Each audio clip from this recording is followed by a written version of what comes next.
introduction to e-commerce. E-commerce is nowadays a very important and a very vital topic which is a part of our daily lives.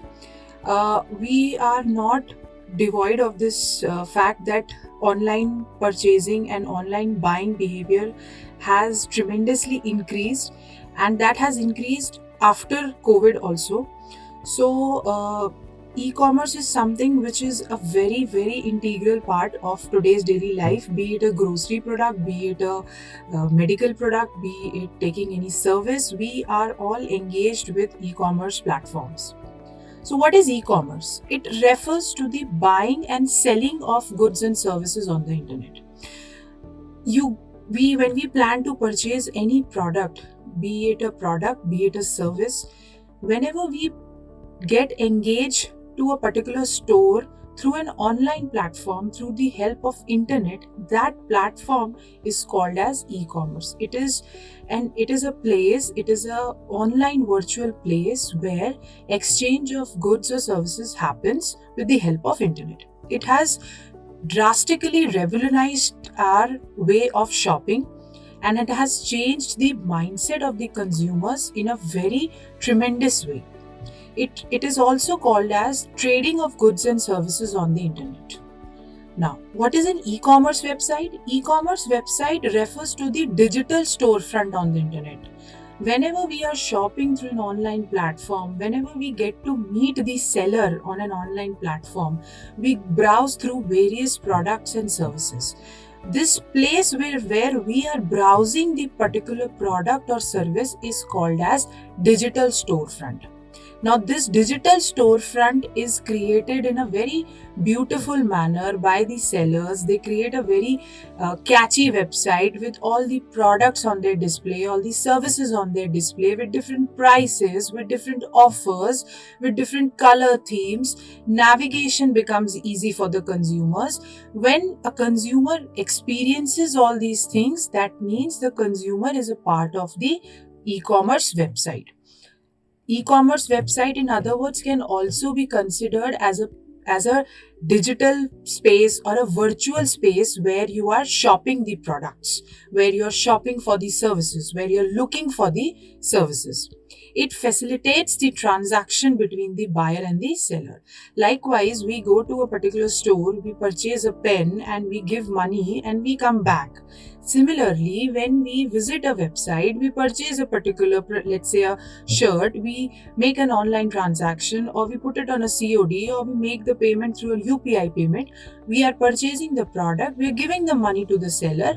Where are we doing this thing? We are doing it on an e-commerce website. We are doing it on a digital storefront. Okay? Businesses might create a branded store experience. Like nowadays, there are n number of websites who are creating very beautiful and very creative websites for the customers so that consumers can get a very unique experience. Be it Amazon, be it Flipkart, be it Nykaa, be it Myntra, they have created such tremendous websites that consumer is bound to shop for a particular product or a service on these digital storefronts. What are the advantages or what kind of offers do we get from online marketplace? Bigger reach, obviously. We are able to tap a larger set of customers. Competition. We do stand out when we are selling the product on an online platform.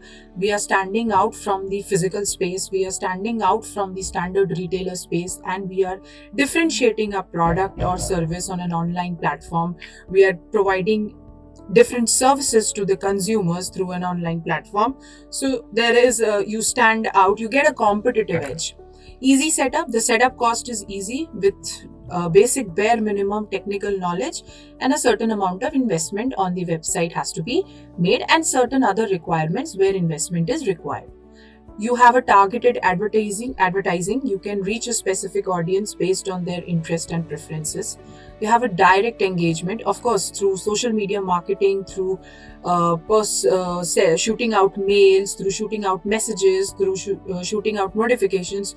You are building a very loyal consumer base with the customers. And once a consumer gets engaged with you on an online platform, you ask for feedbacks, you send customer feedbacks, you send vouchers, you send coupons, you give them different offers. So that is a direct engagement with the consumers. And integration, it helps to drive, or it helps to integrate on different platforms, and it helps to reach a bigger audience. A common advantage is faster buying for the customers. Companies can easily reach to new customers. There is a low operational cost, personalized experience, access to new technologies, accelerated time to reach to the market, variety, convenience, and larger amount of data insights. These are some recent budding advantages of e-commerce platform, or when a company is integrating itself on an online front or a digital storefront. These are some common benefits that a company gains when the company comes under the paradigm of e-commerce. Disadvantages, common disadvantages are there is lack of touch and feel of the product. There are technical challenges. Certain set of, since we are on an online platform, security concern would be a question in the mind of both the consumer as well as the merchant, and initial cost is there for a setup. The most common types of e-commerce business models is, the first is business to consumer. Very simple, very common in our day-to-day life. When there is a transaction between a business and a consumer, when they engage into a selling of a product between a business company and a consumer, it is called as a B2C type of business model. Your Amazon, Flipkart, Netflix, urban companies, these are a part of B2C transactions, where you purchase a product, or you undergo a particular experience, a particular service. So it is one of the most appreciated business model, and it is one of the most common business model that is a part of a day-to-day life. Then we have business to business. When there is a trade exchange, or when there is a transaction exchange between one business to another business, then we call it as a business to business transactions. Generally, they have a longer sales cycle, and they have a higher order value, and a frequent amount of repurchasing cycle goes on there. Like Amazon Business, Alibaba, General Electric, India Mart, these are all a part of B2B, business to business. They are innovators in the place, and they are replacing the traditional way of doing the business by updated catalogs, order sheets, e-commerce storefronts. These are all done in an online platform targeting the niche market. So it is a type of a new genre that is happening in the business to business model in e-commerce platform. The third is the B2G. That is when there is a transaction, or when there is a business that happens between the business and the government, where the business sells or markets the product to the government entities or the public administration.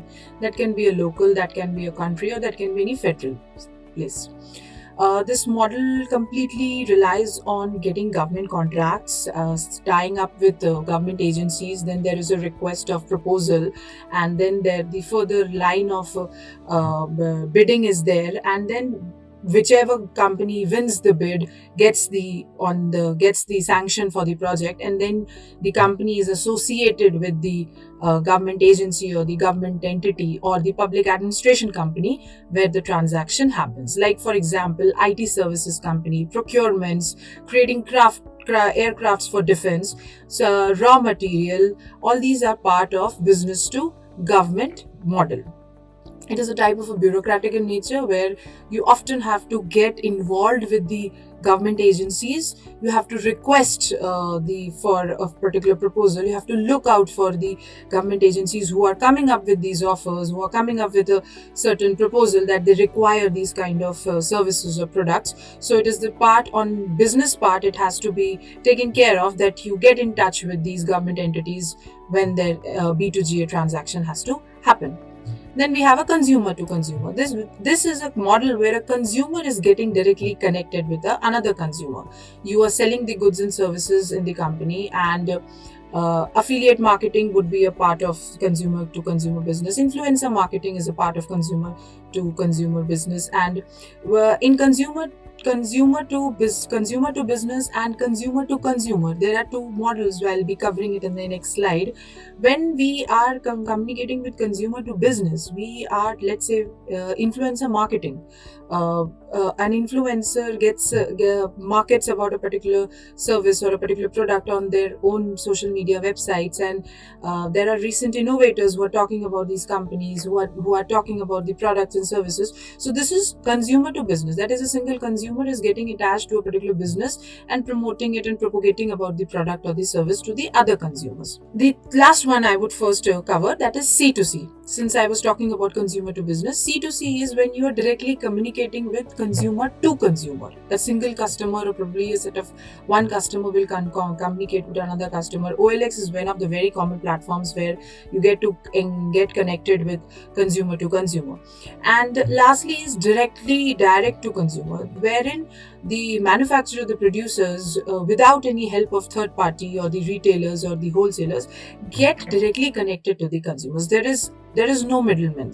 The job of the middle agents are eliminated, and the manufacturer directly gets communicated to the consumer, like Mamaearth, Momsco, Plum. In fact, when we used to study traditional marketing, Eureka Forbes was always into directly getting connected to the consumers. We used to get to know about Tupperware products, tiffins. Those were all into direct to consumers. Amway, these are all products under direct manufacture, directly gets communicated to the consumer. So we do not use the third party people or the middle agents to have to become an intermediary in this particular channel, and the manufacturer interacts with the consumers directly.